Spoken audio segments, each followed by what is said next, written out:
Welcome to today's Seidokan Saturday. Today we're going to look at the kama.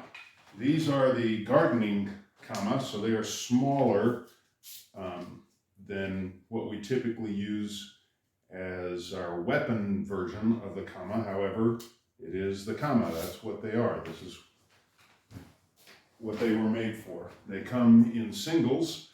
I bought two last time I was a couple of trips to Okinawa ago, of the basic gardening tool version. They're very, very, very light, very sharp also, and we're going to look at how to use these. They are meant to be basically a cutting, pulling, reaping tool, which I will show when I go outside here in a minute. And we want to make sure that the blades stay sharp because that's what they're meant to be. The kama that we typically use in the martial arts is not this small version, however. They are typically much longer and larger in size.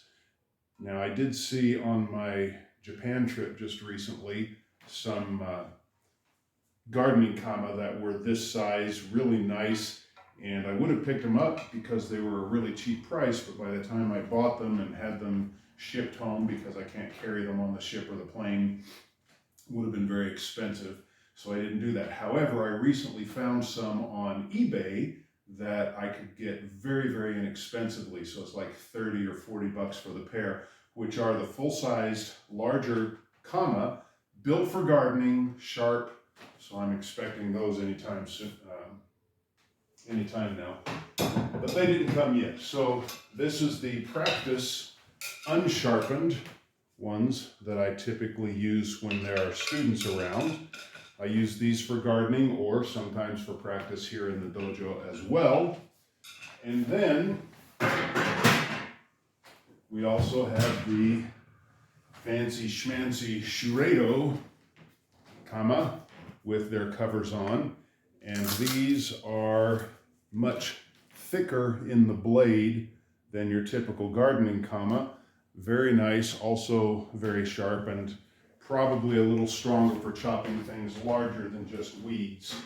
So the kama itself, as I said, as a gardening tool, and these are the sharp ones, you can see the size differential between the pair. You can see the thickness of the blade differential between them, and the overall size of the blade as well varies. And also, when you buy kama, you can get them where the angle is more like a 45 than a 90 degree, so the angle would go up this way on the blade instead of straight across. You can get those as well. Those are more for slice pulling and cutting, where these are for chop cutting and pulling more. And so there are a variety of styles. One of the reasons that we have the larger kama used in the martial arts than the small one has to do with, the advantage of any weapon, and I'll just use one. The advantage of any weapon, primarily, besides its sharpness and blade strength, is the length, the reach that I can achieve. If I grip it up and shorten it, as if I were holding the standard gardening kama, so if I hold it higher up or midway up, I get a lot more control of the blade, but I limit my reach, as well as the blocking area or the striking with the shaft area is now gone. So the gains that I get in the length and the weight give me a lot of, momentum, leverage that I lose here. Now, I can get a lot of control over the kama here, but I lose length and leverage, which is one of the main advantages of having a weapon in the first place.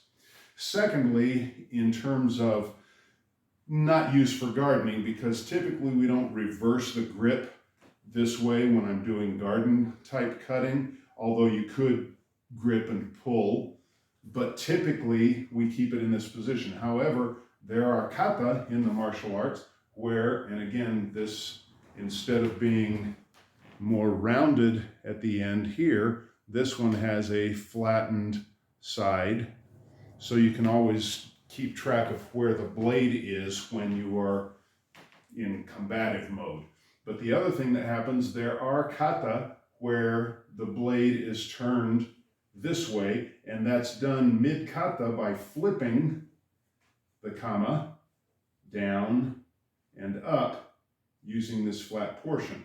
Again, if I'm holding it in the middle, I can't really do that and get the blade to completely invert to where I would need it. So holding it at the end gives us several advantages. Now, neither's wrong. If you want to do fast, quick, short movements, this is the way to do it. If you are doing longer movements and considering defense against someone else who's armed, say, with a sword or a bow, which is more typically, sword and bow are typically what the kama would have been used to fight against. If a guy has a gun and I have a gun, fine. If a guy only has his fists and I have a gun, I'm the aggressor and I go to jail. So the equality of the armament came into play somewhat in terms of ethics, wherever that entered into the martial arts. But the ability to take this and invert it and then bring it back up, I need to be holding it at the end rather than the middle. Again, neither is right or wrong depending on what you're picturing, how you're going to be using it combatively, but that's one of the entire purposes of having the longer combat kama as opposed to the shorter gardening kama. And again, the longer gardening kama also exists. So if I wanted to reach higher and chop a limb down or cut a whatever, like a machete-like usage, then that would be the way I would use it. So very important to understand what the functionality is of a weapon versus a gardening tool. And that also, then using it as a gardening tool helps us understand some of our strikes within the kata. So I'm going to wear my gi, but go out in the yard and show a little bit of how I use this in my yard work. Now out in the yard. So one way that I would use this is in pruning small shoots on the tree to encourage the growth and the nutrients to go further up into the branches. So for small pruning, we would just grab here and then pull, almost chop-like, pulling through to pull these off. That's pretty much just pulling the shoots off here, cutting the little bits on my tree. And now I have essentially pruned the smaller shoots from the tree. That's one, and I'm simply using the, again, if I grab up here, I lose leverage. I can pull, but now the pulling is all in my arm, where if I hold it here, I get a nice long stroke to chop those little branches off, encourage my tree to grow. Another area where I will use the kama is I have a lot of vine growth on the side of my house, so we can just hook and pull through. Oh, got a big old trunk there. Chopping the vines through this way. Depending on the ground, you can actually dig in the ground. My ground is fairly rocky, so I tend to just chop and pull through here. Oh, I got a long one. And cut them off this way so that I can keep my pathway clean to the garden gate here and trim the shoots as they tend to grow out along the ground. And again, I'm simply grabbing and pulling off and through in order to cut these shoots off. And I have tree trunks in here, but also we can just chop and pull this way and get a pretty clear, quick clear cut. And again, holding the end allows me to reach through and come out with all of my shoots, pulling the weeds as I cut through. And I have to sharpen and clean that before I go back in. Now down in the grass, I have these weeds, so I can pretty much just dig through here.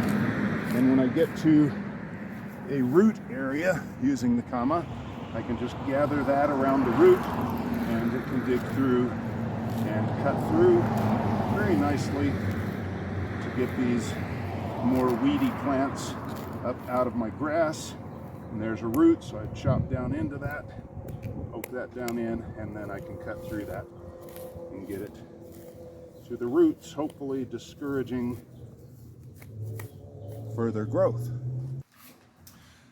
So that's basically my gardening outdoor with the kama. As a chopping, pulling, you would hook and pull, go around the weed, go around the branch, pull down.